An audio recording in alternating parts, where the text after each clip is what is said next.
말씀을 같이 좀 읽기를 원합니다. 함께 읽겠습니다. 시작. 이는 하나님을 알만한 것이 저희 속에 보임이라. 하나님께서 이를 저희에게 보이셨느니라. 창세로부터 그의 보이지 아니하는 것들 곧 그의 영원하신 능력과 신성이 그 만드신 만물에 분명히 보여 알게 되나니 그러므로 저희가 핑계치 못할지니라. 이 하나님의 말씀에 보면 하나님을 알만한 것, 이 하나님을 알만한 증거들을 어디에 보여주셨답니까? 하나님 만드신 만물. 그러니까 하나님께서 만드신 만물을 잘 살펴보게 되면 하나님의 영원하신 능력을 볼 수 있다는 것입니다. 그리고 그 모든 것을 만드신 하나님의 신성, 하나님의 성품을 분명하게 볼 수 있고 뭐 할 수 있다고요? 알 수 있다고 말씀하고 있는 것입니다. 오늘 2시간은 이 하나님 만드신 만물 중에 생물 그리고 우리 사람을 만드신 하나님의 그 창조의 증거들을 살펴보기를 원합니다. 혹시 이런 물건 본 적 있으십니까? 이게 알람 시계입니다. 시간을 맞춰놓은 딱 시간이 되면 요게 프로펠러가 달려있죠? 프로펠러가 딱 떨어집니다. 그러면서 이제 소리가 막 시끄러운 소리가 나요. 그리고 이 프로펠러가 이제 막 방을 이렇게 도는 거죠. 자, 어떻게 해야만 이 소리를 멈추게 할 수 있습니까? 움직이는 프로펠러 잡아서 시계에다가 딱 꽂으면 소리가 멈춰집니다. 부모님들은 이런 시계 하나 집에 있었으면 좋겠죠? 자, 이 알람 시계는 옆에 뭐가 달려 있습니까? 큰 바퀴가 달려 있어요. 그래서 정해놓은 시간이 되면 이 바퀴가 움직이기 시작합니다. 시계가 소리를 지르면서 이 바퀴에 또 접착력이 있어가지고 어디까지 올라갑니까? 테이블까지도 올라가는 거예요. 자, 어떻게 해야 소리를 멈추게 할 수 있을까요? 움직이는 시계를 잡고 그 다음에 여기에 버튼이 있거든요. 이 버튼을 딱 눌러야 소리가 멈춰지는 것입니다. 자, 이것을 만든 목적이 있습니까? 분명한 목적이 있죠. 잠자는 사람을 효과적으로 깨울 목적으로 만든 거예요. 그리고 그 기능을 하기 위해서 모든 부품들이 거기에 일정하게 잘 배열되어 있는 겁니다. 우리가 이제 과학에서 이런 작품이 있으면 설계된 작품이라고 얘기합니다. 자, 설계된 작품이 존재할 수 있는 유일한 가능성이 뭐죠? 자, 우연히 저절로 존재할 수 있습니까? 시계가 존재해야 한다는 것은 당연히 뭘 추론할 수 있죠? 시계를 만든 사람이 있다는 것입니다. 하나님 만드신 만물을 보게 되면 이게 설계됐다는 작품인 것을 우리가 알게 돼요. 그러면 이것을 설계한 설계자가 있을 것이다. 이렇게 추론하는 것은 너무나도 안전하고 확실한 겁니다. 하나님께서 창조하신 아름다운 세계를 짧은 시간 좀 보기를 원합니다.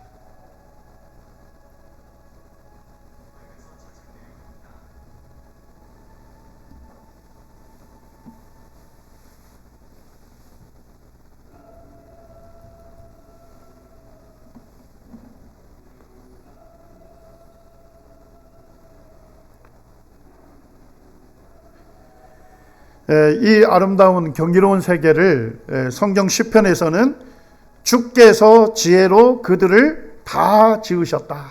이렇게 선언을 하고 계신 겁니다.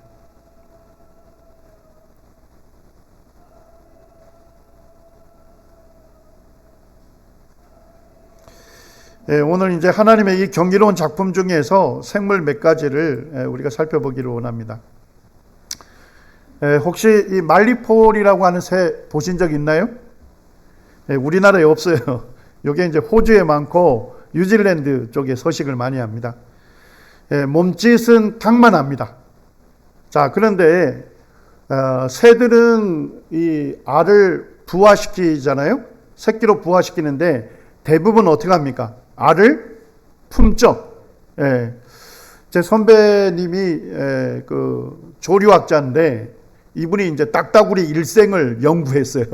지리산에서 암수가 만나가지고 짝을 짓고 둥지를 만들고 알을 낳고 그다음에 알에서 새끼가 부화되고 그다음에 성장해서 딱따구리를 보니까 어머니하고 자식이 함께 날아가요.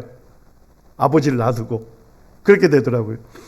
근데 거기에 보니까 되게 감동적인 게 뭐냐면 이 알을 부화시키는데 이 딱따구리의 엄마하고 아빠가 어떻게 되냐면 배에 있는 털을 다 뽑아냅니다. 자기 부리로 다 뽑아내면 살갗이 빨갛게 드러나죠.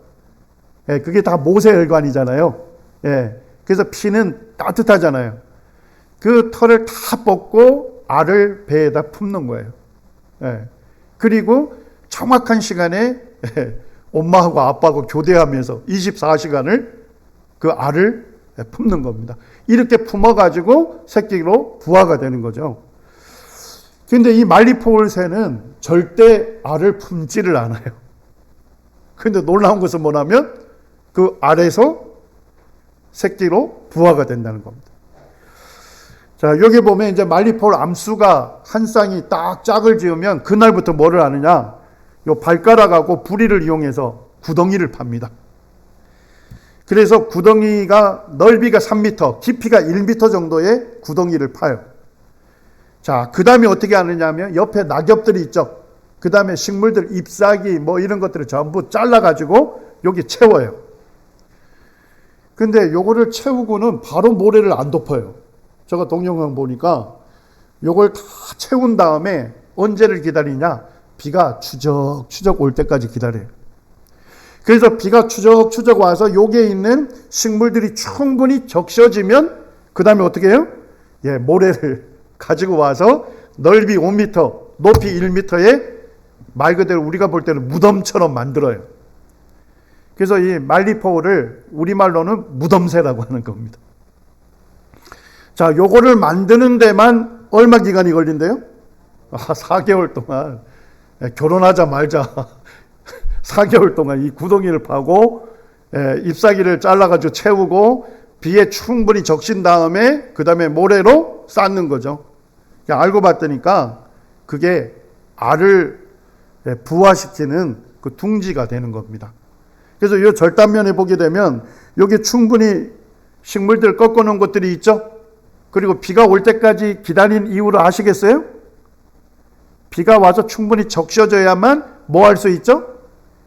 그게 퇴비처럼 썩을 수 있잖아요.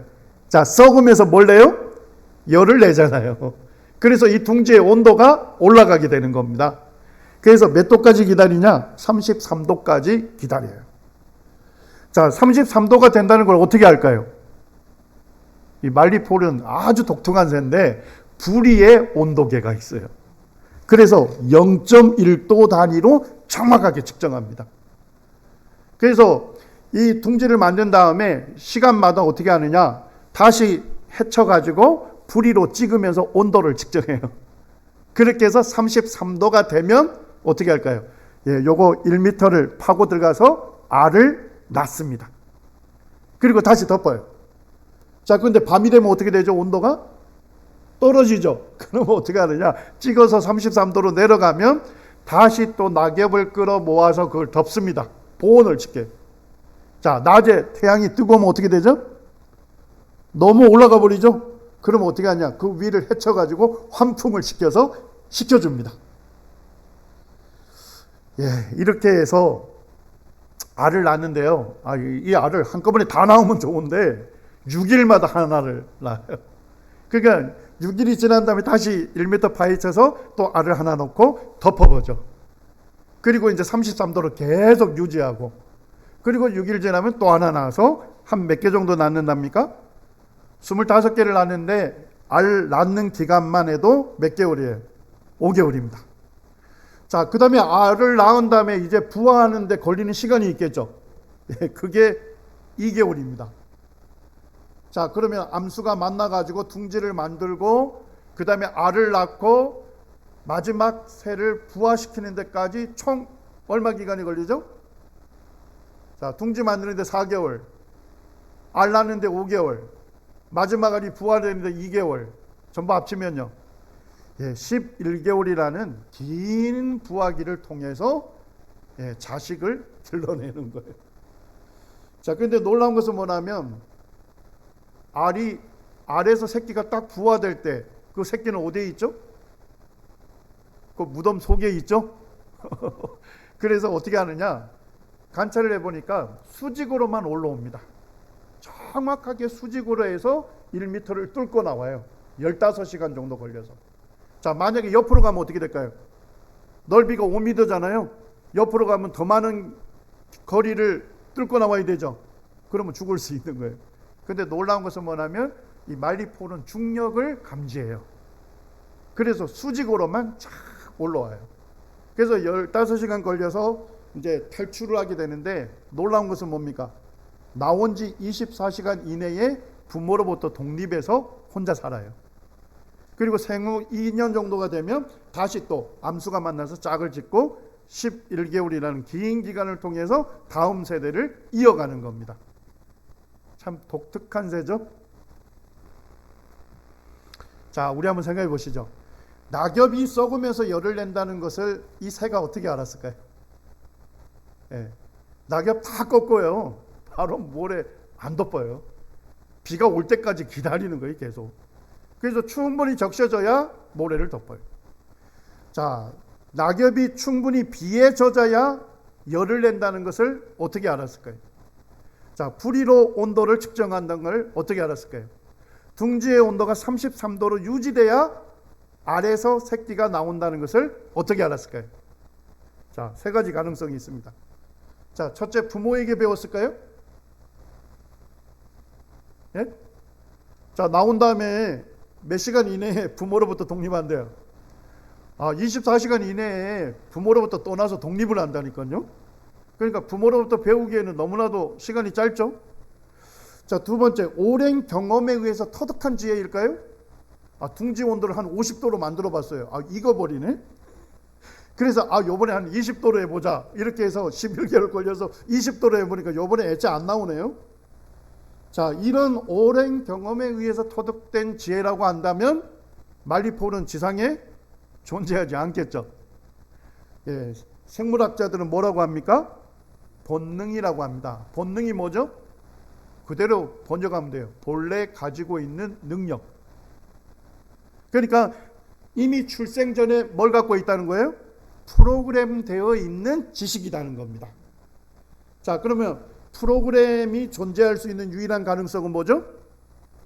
그렇죠. 그걸 만든 프로그래머가 있어야 하는 것입니다. 그래서 성경 시편 104편 24절에서 성경을 이렇게 선언하죠. 우리 같이 한번 읽겠습니다. 시작. 여호와여, 주께서 하신 일이 어찌 그리 많은지요. 주께서 지혜로 그들을 다 지으셨으니 주께서 지으신 것들이 땅에 가득하나이다. 주 하나님께서 말리포울에게 지혜를 주셨기 때문에, 본능을 주셨기 때문에, 프로그램을 집어넣기 때문에 그것에 의해서 그들이 다음 세대를 이어간다, 이렇게 말하고 있는 것입니다. 자, 이번엔 딱따구리를 좀 살펴보기로 원합니다. 가끔 이런 소리 듣습니까? 바쁘시죠? 이게 딱따구리 소리입니다. 자, 그 다음에 딱따구리가 잘하는 게 뭐죠? 부리를 이용해서 강하게 나무를 쫓죠. 그래서 구멍을 내서 둥지를 만듭니다. 그 다음에 뭐예요? 이 강하게 쪼아가지고 구멍을 내고 그 안에 있는 벌레를 잡아먹는 그런 기능을 하죠. 자, 요게 보면 부리를 이용해서 나무를 쫓는 소리입니다.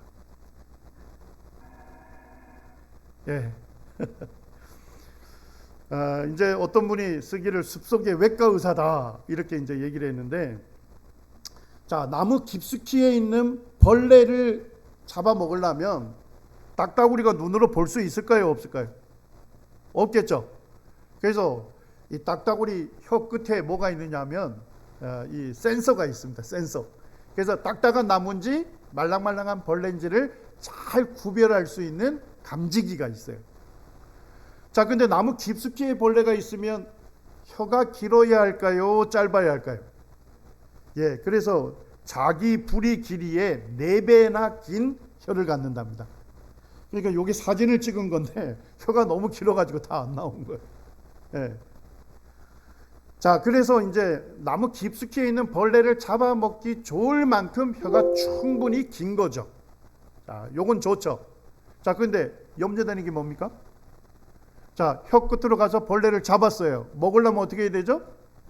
다시 혀가 말려 들어와야 되겠죠. 근데 혀가 너무 기니까 말려 들어오려면 무슨 염려가 되세요?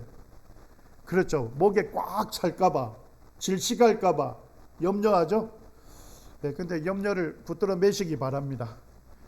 이 새들의 혀의 뿌리는 이 아래 턱뼈 쪽에 붙어 있거든요. 근데 하나님께서 딱따구리를 만들 때는 딱따구리의 혀의 뿌리만 유일하게 오른쪽 콧구멍에 붙게 했습니다. 여기 콧구멍에 혀의 뿌리가 붙어 있어요. 그리고 머리뼈를 감싸둡니다. 그리고 두 개가 아래쪽 뿌리에 구멍이 있는데 그걸로 만나서 나와요. 자, 그러니까 뭐예요? 벌레를 잡아 먹을 때는 혀가 쭉 나가겠죠? 그래서 벌레를 잡고 먹을 때는요, 쭉 들어오면 대부분의 혀는 머리뼈에 거기에 들어가는 거예요. 그러니까 질식하지 않도록 혀의 뿌리를 어디에 둔 겁니까? 예, 오른쪽 콧구멍에다가 둔 겁니다. 자, 그 다음에 이제 혀 끝으로 벌레를 잡아먹으려면 어떻게 하느냐면 혀가 쭉 나가잖아요. 그러면 말랑말랑한 벌레라는 것을 인식하게 되면 여기 본드 성분 같은 것이 착 분비가 돼서 벌레를 단단하게 잡아줍니다. 자, 요건 좋죠. 자, 무슨 염려가 생기세요? 자, 먹으려면 불이 안으로 들어와야 하잖아요. 아, 그때도 혀에 붙어가지고 안 떨어지면 먹을 수 있어요? 없어요? 예, 염려하지 마시기 바랍니다. 이 딱따구리 부리에는 여기에 있는 끈끈한 액체를 녹이는 효소를 가득 머금고 있어요. 그래서 들어오자마자 그 효소에 의해서 떡 떨어지게 됩니다. 그러면 바로 딱따구리가 먹게 되는 것입니다. 자, 그 다음에 딱따구리가 잘하는 것이 아까 부리를 이용해서 구멍을 잘 판다 했잖아요. 자, 그러려면 부리가 굉장히 단단해야 되겠죠. 예, 부리가 이 끌 모양처럼 생겼습니다. 자, 그 다음에 단단하게 이걸 쪼으려면 안정되게 붙어 있어야 되겠죠. 이거 보세요. 딱따구리가 갈고리 모양의 4가지 발가락을 갖고 있어서 나무 틈새에 딱 고정하기 좋게 되어 있어요. 그 다음에 보면 여기에 꼬리 깃털이 있는데 다른 새의 꼬리 깃털과 달리 이게 굉장히 빳빳합니다. 그래서 딱 붙으면 어떻게 돼요? 받침대 역할을 해주는 거예요. 그렇게 해서 이 모든 구조가 안정감을 가진 상태에서 부리를 이용해서 구멍을 파는 겁니다. 자, 한번 볼까요? 아주 느린 촬영인 겁니다. 예, 최선을 다해서 들어박는 딱따구리를 보시기 바랍니다. 자, 나무 껍질들이 탁탁 떨어지는 게 보이나요? 예. 예, 시속 25km 속도로 나무를 쫓는데요. 1초에 몇 번을 쫓아요? 20번을 쫓습니다. 총알의 2배 속도 빠르게 쫓습니다. 그때 무슨 염려가 생기나요? 이렇게 최선을 다해서 부리로 박으면 무슨 염려가 생기세요? 그 충격이 딱따구리 내로 가게 되면 뇌진탕 걸려서 죽을 염려가 있잖아요. 근데 딱따구리는 이렇게 매일같이 쪼으면서도 10년 이상을 살아요. 그래서 이 자동차 공학을 연구하는 교수님들이 딱따구리를 연구하고 있어요. 왜 그럴까요? 이 엄청난 충격을 받는데도 불구하고 잘 견딜 수 있는 뭔가 장치가 있을 거다. 이래가지고 지금 연구를 많이 하고 있습니다. 쓴 논문에 봤더니까 딱따구리가 나무를 쪼을 때 그 받는 충격을 사람으로 비유하면요. 자, 저가 여기서 25km로 빠르게 달려가지고 저 콘크리트 벽이 있죠. 최선을 다해서 머리를 박습니다. 엄청난 충격이 오겠죠. 자, 그거를 1초에 몇 번 박으라고요? 20번 박을 때의 그 충격을 딱따구리가 부리를 이용해서 나무를 쪼을 때 받는다는 것입니다. 자, 여러분들은 지금 시속 25km로 달려가지고 콘크리트 벽에 1초에 20번을 머리를 최선을 다해서 들어박으면 어떻게 될까요? 예수님을 믿는 분들은 다행히도 하나님 계신 천국으로 인도를 받는 거고, 아직 예수님을 믿지 않은 분은 두려움 가운데로 갈 수 있습니다. 오늘 잘 들으시기 바랍니다. 연구를 했더니까 엄청난 충격이 부리로 온답니다. 자, 그런데 새들은요, 머리뼈하고 위쪽 부리가 일체형입니다. 자, 일체형이 뭐예요? 붙어 있다 이런 얘기입니다. 그런데 딱따구리만 얘예요. 딱따구리는 위쪽 부리하고 머리뼈로 가기 전에 뭐가 있습니까? 스펀지 조직이라는 게 있어요. 요거를 전자현미경으로 지금 찍은 겁니다. 이런 아주 세밀하게 스펀지 모양처럼 생긴 그와 같은 조각들이 그 위쪽 부리하고 머리뼈 사이에 가득히 채워져 있는 거예요. 그러니까 충격이 여기로 딱 갈 때 어디 거쳐야 합니까? 스펀지 조직을 거치면서 거기에서 대부분 충격이 흡수가 되는 거예요. 그 다음에 이제 조금의 충격이 머리뼈로 가는데, 그것도 머리뼈를 누가 감싸돌고 있죠? 혀 근육이 감싸돌고 있잖아요. 이게 안전벨트와 같은 역할을 해가지고 그나마 약한 충격도 감쇄를 시킨다는 거예요. 그래서 실제 뇌로 가는 충격은 매우 적다 하는 겁니다. 이 연구들을 지금 이제 공학자들이 연구를 하면서 이 스펀지 조직을 지금 인공적으로 만들어 가지고 자동차 벽에다가 쫙 도열을 해놓으면 어떻습니까? 차끼리 부딪히더라도 그 충격이 어디로 안 와요? 운전자에게 오지 않도록 지금 이쪽 연구를 활성화하고 있어요. 그래서 최근에 만든 거 보니까 미식 축구 선수들이 충격을 엄청 받잖아요. 그 헬멧을 인공 스펀지 조직으로 만들었어요. 그래가지고 그거를 지금 사용을 하고 있습니다. 그래서 엄청나게 충격을 줄여주는 그와 같은 역할을 하고 있고요. 아마 자동차 공학 하시는 교수님들이 끝까지 연구할 것 같습니다. 우리가 볼 때는 이 미물이라고 여기는 딱따구리의 스펀지 조직을 인공적으로 잘 만들어가지고 앞으로 이제 자동차 벽에다가 이걸 도열을 해놓으면 충격으로부터 안전할 수 있는 그런 장치를 개발할 수 있는 거죠. 브라이언 토마스라고 하는 교수님이 이렇게 얘기합니다. 딱따구리의 모든 구조들이 동시에 존재하지 않는다면 전혀 기능을 할 수 없다. 이것은 뭐가 되었다고요? 설계되었다는 설득력 있는 증거다. 따라서 딱따구리의 구조들은 창조주의 우월한 공학 기술을 보여주고 있다. 이렇게 설명하고 있습니다. 자, 한번 생각해 보세요. 자, 딱따구리가 부리가 아주 끌처럼 잘 생겨가지고 단단해서 나무를 쫓기는 하는데, 만약에 스펀지 조직이 없다면 어떻게 될까요? 그 충격으로 인해서 뇌진탕돼서 사라지겠죠. 자, 스펀지 조직이 있는 것까지는 좋아요. 자, 그런데 보니까 혀의 뿌리가 아래 턱뼈에 있는 거예요. 자, 그러면 뭐예요? 구멍을 파가지고 벌레를 잡아 먹으려면 들어와야 하잖아요. 근데 혀 길이가 길어가지고 목을 꽉 채워버리면 어떻게 되죠? 질식하게 되겠죠. 뭔지 이해가 되시죠?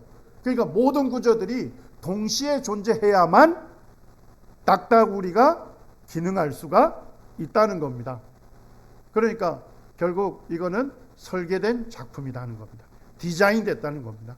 자, 그렇다면 설계된 작품이 존재할 수 있는 유일한 가능성은요, 설계자가 있어야 하는 것입니다. 그분이 바로 하나님이시라고 성경은 우리에게 알려주고 있는 것입니다. 자, 혹시 이 동물이 무슨 동물인지 아시겠습니까?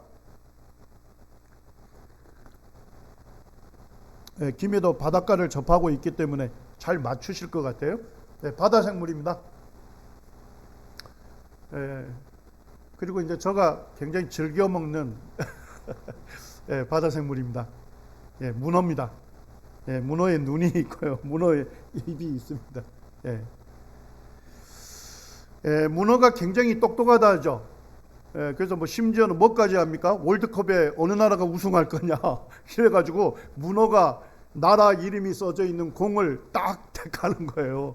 그래가지고 우연히 맞추는 경우도 있다고 합니다. 이 보니까 필리핀 쪽에 가면 코코넛 있잖아요.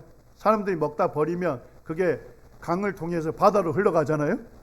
봤더니까 어느 문어가 머리에 코코넛 껍데기를 딱 쓰고 다니더라는 겁니다. 자, 그러다가 적이 나타나면요, 자기 몸을 싹 숨는 거예요. 예. 그 다음에 적이 나타나면 뭘 발사하죠? 예, 먹물을 발사하고 자기 몸을 숨겨서 도망을 가는데, 자, 도망갈 때 제트 추진을 이용한답니다. 자, 물을 왕창 먹어본 다음에, 예, 문어에 보면 좁은 관이 있거든요. 그 물을 왕창 먹은 다음에 좁은 관으로 배설을 갑자기 하니까 어떻게 되죠? 몸은 앞으로 튕겨나가는 거죠. 자, 얼마 속도로 도망간대요? 시속 50km로 도망을 갑니다. 근데 여기서 놀라시면 안 되는 게, 문어는 위장술의 대가입니다. 자, 이것도 아주 느린 속도로 촬영한 건데요. 자, 적이 나타났을 때 문어가 어떻게 숨는지를 한번 보시기 바랍니다.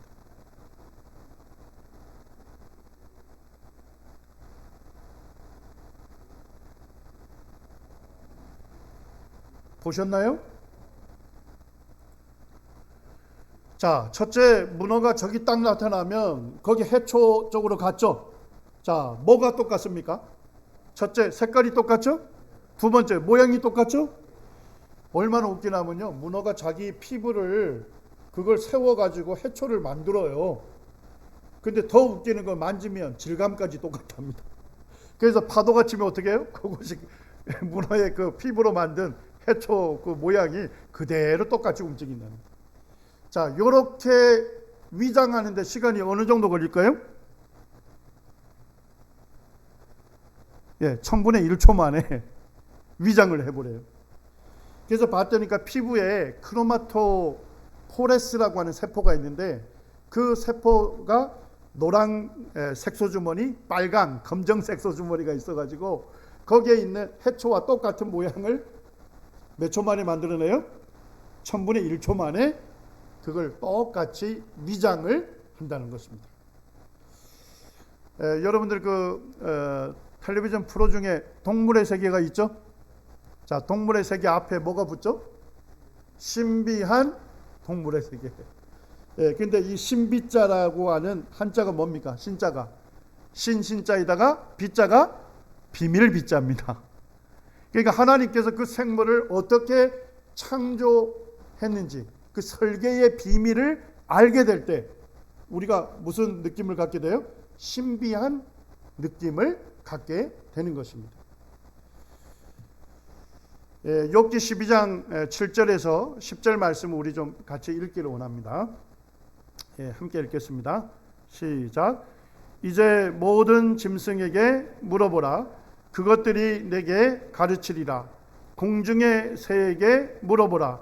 그것들이 또한 내게 고하리라. 땅에게 말하라. 내게 가르치리라. 바다의 고기도 내게 설명하리라. 이것들 중에 어느 것이 여호와의 손이 이를 행하신 줄을 알지 못하랴. 모든 생물의 생명과 모든 사람의 육신의 목숨이 다 그의 손에 있느니라. 누구의 손에 있습니까? 하나님의 손에 있다는 것입니다. 성경 말씀에 보면 종기에 처하나 깨닫지 못하는 사람은 멸망하는 짐승과 같아, 이런 말을 했습니다. 인간을 하나님께서 존귀한 존재로 창조했습니다. 만물의 으뜸으로 창조했습니다. 만물의 영장으로 창조했습니다. 그리고 하나님을 닮은 유일한 존재로 사람을 창조했어요. 이렇게 존귀하게 창조했는데 깨닫지 못하는 사람은 멸망하는 짐승과 같아, 이렇게 얘기했는데 욥기서 12장 말씀 보니까 어때요? 사실은 하나님께서 더 도전합니다.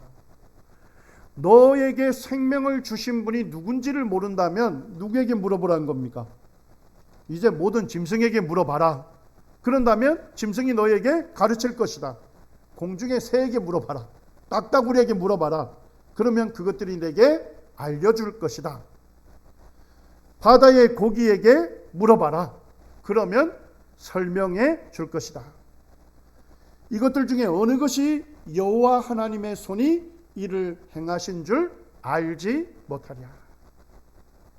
어떻습니까? 모든 만물들은 자기를 지으신 하나님을 알고 그 하나님께 순응한다는 것입니다. 자, 그런데 뭐예요? 만물의 으뜸인 사람만이 누구를 알지 못해요? 하나님을 알지 못하는 거예요. 그래서 하나님께서 야, 너에게 생명을 준 분이 누군지를 모른다면 짐승들에게 물어봐라. 짐승들은 분명하게 하나님께서 저를 설계하고 창조해서 저가 존재하고 있습니다 하는 것을 우리에게 알려줄 것이라는 겁니다. 여러분들 생명이 어디로부터 왔습니까? 네, 하나님으로부터 온 것입니다. 하나님께서 내게 생명을 주셔서 내가 이 세상에 존재하게 된 것입니다. 그리고 하나님께서 내 호흡을 지금 붙드시고 내게 필요한 모든 것들을 친히 공급해 주시기 때문에 지금 뭐 할 수 있습니까? 이 하나님의 말씀을 듣는 이 자리에 우리가 살아 생존해 있는 것입니다. 전적으로 내 생명이 누구에게 의존되어 있습니까?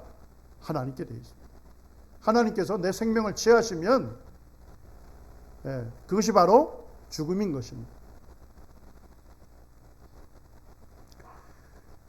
시편 53편 1절 우리 말씀 읽고 한 10분 정도 휴식한 다음에 두 번째 주제를 다루겠습니다. 시작.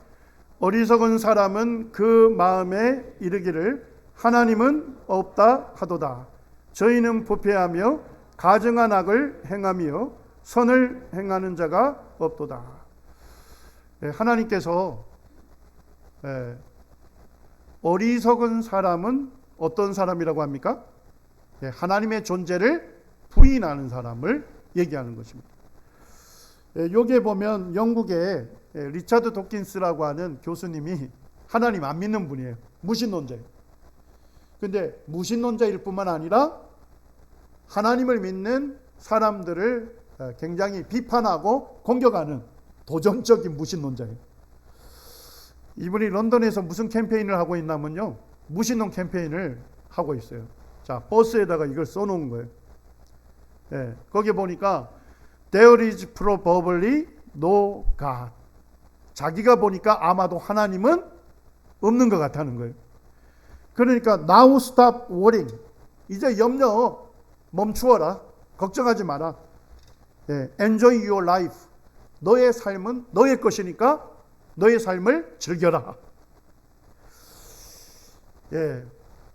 그래서 제가 이 문구를 가만히 살펴봤습니다.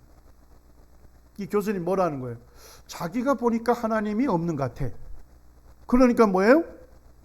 하나님이 너의 인생의 주인이 아니고 너의 인생은 누구 거다? 너 것이다. 그러니까 네 원하는 대로 즐기고 살아라. 죽음 이후에 심판, 죽음 이후에 천국 지역 없다. 그러니까 염려하지 말고 즐겨라. 이런 얘기예요. 근데 제가 이분의 말을 거꾸로 딱 돌려보니까 이분이 믿는 바가 있습니다. 뭘 믿을까요? 우주 만물을 지으신 하나님이 계시다면, 그리고 나를 지으신 하나님이 계시다면, 하나님 없이 자기가 주인의 행사하면서 자기 마음대로 사는 것이 뭐가 돼요? 죄가 된다는 것을 알고 있는 것입니다. 그리고 그 죄로 인해서 하나님의 심판을 받을 수밖에 없고 영원한 지옥에 갈 수밖에 없다는 것을 그도 뭐하고 있는 거예요? 인정하고 믿고 있는 거예요. 그래서 자기 인생 자기 마음대로 살고 싶어서 누가 없기를 원하는 거예요? 하나님이 없기를 원하는 것뿐입니다. 제가 이분의 말을 딱 들으면서 우주 만물을 지으시고 자기를 지으신 창조주 하나님이 계시다면 나는 그 하나님을 나의 주인으로 모시고 그분의 말씀을 믿고 순종하는 것이 지극히 당연하다는 것입니다. 그런데 그렇게 하지 않는 것이 죄가 되고 그 죄 때문에 영원한 심판을 받을 수밖에 없다는 두려움을 느낄 수밖에 없다. 염려할 수밖에 없다. 이렇게 말하고 있는 것입니다. 10분 휴식하겠습니다. 네, 기도하고 할까요? 기도하고 10분 휴식하겠습니다. 아버지 하나님, 저희를 하나님의 말씀을 듣는 이 복된 자리로 저희들을 초청해 주셔서 감사를 드립니다. 하나님께서 만드신 이 생물을 보게 될 때 이 모든 것들이 우연히 저절로 존재할 수가 없고 오직 전능하신 하나님의 놀라운 설계와 그로 인해서 창조된, 참 설계된 작품이요 창조된 작품인 것을 보게 됩니다. 아버지 하나님, 저희에게 생명을 주셔서 이 땅에 존재하게 하시고 또 저희에게 호흡을 붙이시며 저희에게 필요한 모든 것들을 은혜로 공급하시기에 저희가 오늘 또 살아가는 것을 보게 됩니다. 이 시간에 증거되는 하나님 말씀을 통해서 저희를 창조하신 하나님을 저희가 만날 수 있도록 도와주시고 하나님과의 관계를 회복하고 하나님을 나의 하나님으로 믿고 섬기는 축복된 시간으로 인도해 주시기를 원합니다. 아버지 하나님 감사합니다. 존귀하신 주 예수님의 이름으로 기도드립니다. 아멘. 지금 15분입니다. 25분에 함께 모이겠습니다.